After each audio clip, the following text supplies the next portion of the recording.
Hi everyone, my name is Christina Landini and I'm doing my cross-gender leisure activity project on women in construction.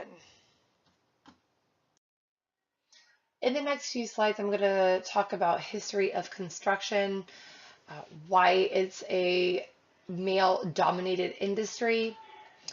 I'm going to discuss what about women in construction, historical changes such as World War II, and women working in quote unquote a man's world. In this slide, I will be talking about why there's mainly more men than women in construction. Uh, Again, there are women in construction, but it's a very low number. There are more men in construction, typically because they're looked at as stronger and better physical condition. I mean, just looking back, whether it's in the Roman Empire, the Victorian era, the 1950s, or even now, men have always been looked at as more fit and better to do these type of outside physical jobs opposed to women. What about women in construction? Well, according to Henderson, throughout many historical periods, women have been perceived as the weaker sex. Often this perception was based on biological structural observations, which showed that women in general had narrower and smaller shoulders, as well as broader pelvic girdles than men. This perception was believed to make running, throwing, striking, as well as climbing activities more difficult for a woman than the typical man. According to Summerfield, in the period from around the 1920s to the 1970s, women were persistently represented as marginal to the workforce. Most women during this time were stay-at-home moms. They would clean the house, cook. It was more of a, not so much a choice, but it was mandatory for these women to stay at home, unlike their husbands who went out and worked. A lot of them in construction, they did a lot more of the physical labor.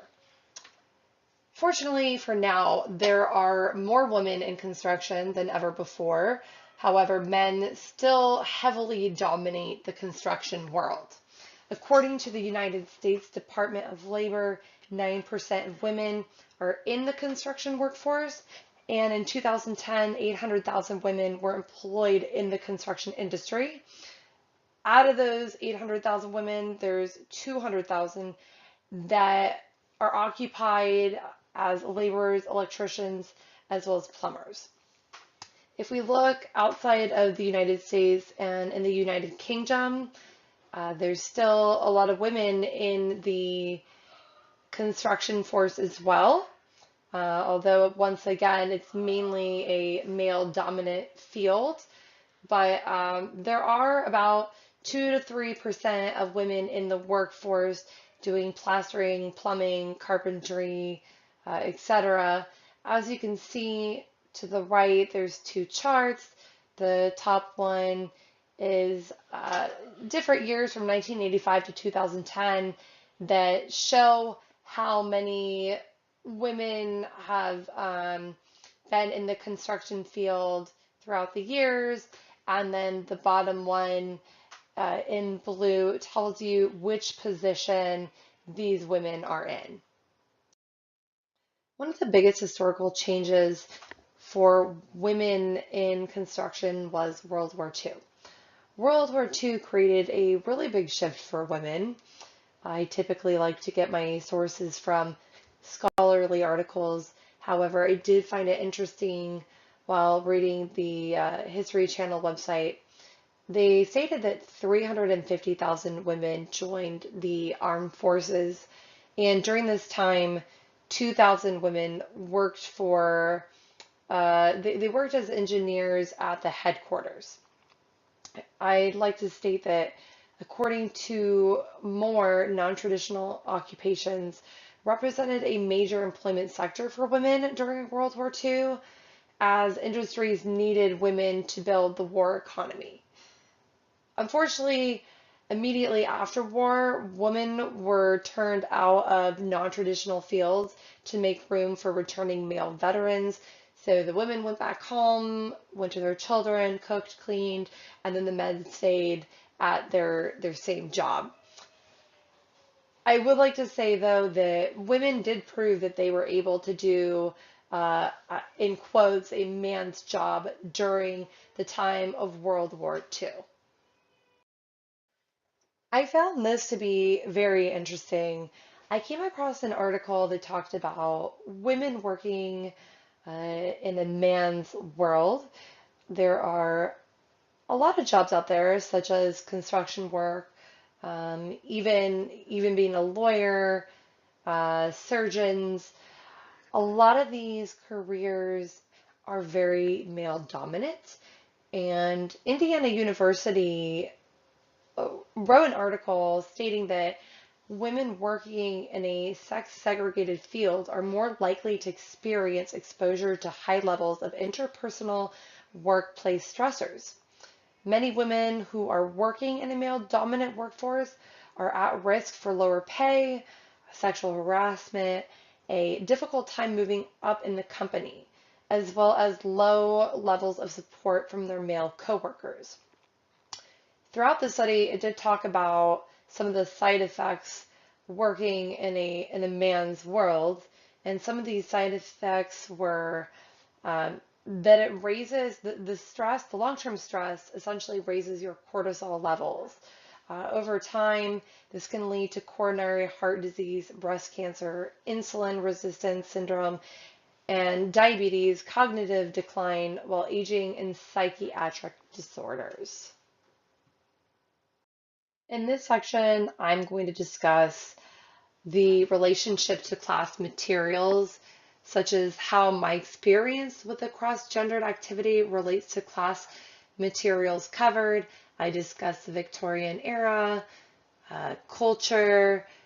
I also talk about certain role models and my participation level.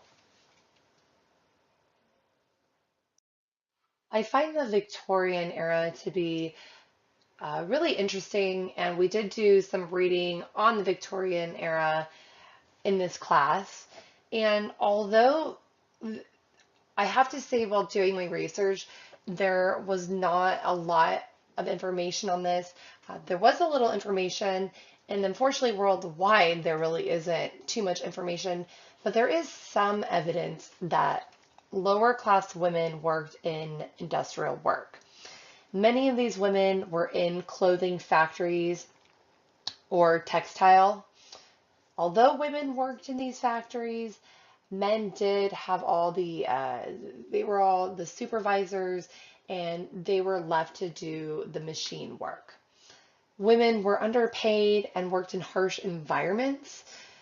Again, in the Victorian era, this really wasn't very common. Women did not do a lot of again, quotes, man's job. Women were expected to stay at home. They were looked at as more delicate, and they shouldn't be lifting things or doing physical labor.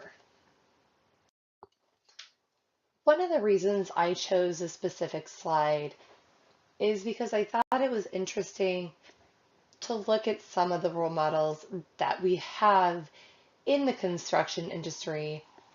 Unfortunately, there just aren't a lot of women in that industry, so it's pretty amazing to see some of the top women that dominate it. Lillian Gilbreth was the first female member of the American Society of Mechanical Engineers in 1926. As you can see, that's her picture on the top left.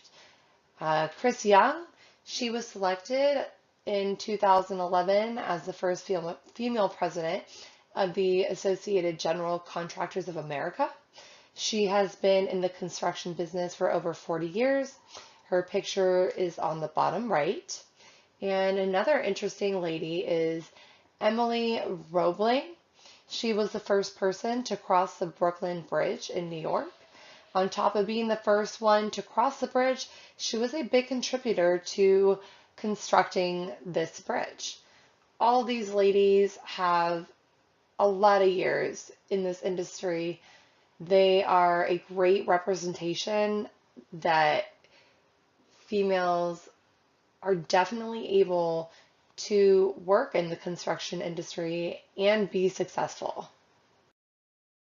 I find culture to be very interesting when reading about the construction industry. The construction industry is absolutely male dominated, which displays a very macho culture. Uh, the macho culture will definitely bring out more arguments, conflicts, and crisis in the workplace. I believe this could be a reason why women feel like they don't belong in that workplace. There's definitely sexual harassment that has happened in a workplace where it's more dominated by men and there's only a few women there. It, unfortunately, it's just the culture that it is. It is slightly shifting. As I said earlier in my slides, there are 9% of women now in the construction industry. Unfortunately, it just isn't enough yet, but the numbers should be rising. The There was a study, and after doing the questionnaire, there it was found that 20% of employers believe that construction work was unsuitable for women. Unfortunately, our culture tells us that, women aren't strong enough. Women, not only physically, but also emotionally, that we can't handle working with men. Or, men don't want to work with women because men don't think women are strong enough. So I feel like it kind of goes both ways, that women don't think they're strong enough, men don't want to work with women that aren't strong enough. And that also plays with the macho attitude. So the culture in this industry, unfortunately, just it, it is lagging and it does need a little bit more work. My participation level in construction has always been fairly low. Honestly, I've never had much interest in doing anything in construction. I've always had someone else do it for me. My husband's very handy. He's flipped our house. He's able to fix cars. So I've really never needed to do it by myself. And honestly, I've never really given it a fair shot. So that's why my participation level has always been low in the construction area.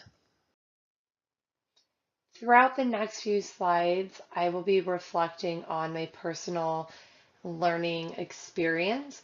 I will discuss the challenge level, my insights, as well as if I would do another project again. My level of challenge, I would say, while doing this project was in the medium range. It wasn't too difficult. I found the most difficult part to be uh, possibly doing the math portion and figuring out how many pieces of wood we needed, how we should configure them together. I will be honest, I did have some help from my husband in that department. I'm just not very great with math. Um, Other than that, I would say the rest was pretty easy. Doing the stain, sanding, painting was not challenging. It was more tedious. I will say I did enjoy doing those things, not so much the math part. I felt very accomplished after doing the coffee table, mainly because I really wanted to get rid of our old one and put something new in there. So I felt very motivated to get it done. And I will say once we were able to put it in the house, I felt very excited. And again, I felt extremely accomplished. After doing this project, I realized that a woman is more than capable of doing a quote unquote man's job. Um, I honestly felt I did a wonderful job on the coffee table. And not only did I think that, but my husband, who's very handy, said that as well. I realized that even though I was working on this project with my husband, I believe that women and men can both work together on a construction project, and men can be very helpful. After doing a lot of reading, I I found that women had a hard time working with men in the construction field, but there's also a lot of articles stating that women were able to work successfully with other men. I found that to be true with my husband. We worked very well together, and it was a very easy project to do with him. I also found that it was rewarding, fun, and challenging to do together. Would I do it again? The answer is definitely yes. After I completed the coffee table, I wanted to build some shelves for our living room, and I ended up doing 4 floating shelves. And then the next project I have in mind is building an end table that's similar to my coffee table. So I would definitely do it again. I found it to be fun and not as challenging as I would have thought. Although I will say my husband will probably stick to the math aspect, and I'm more than content doing any of the rest of the construction work.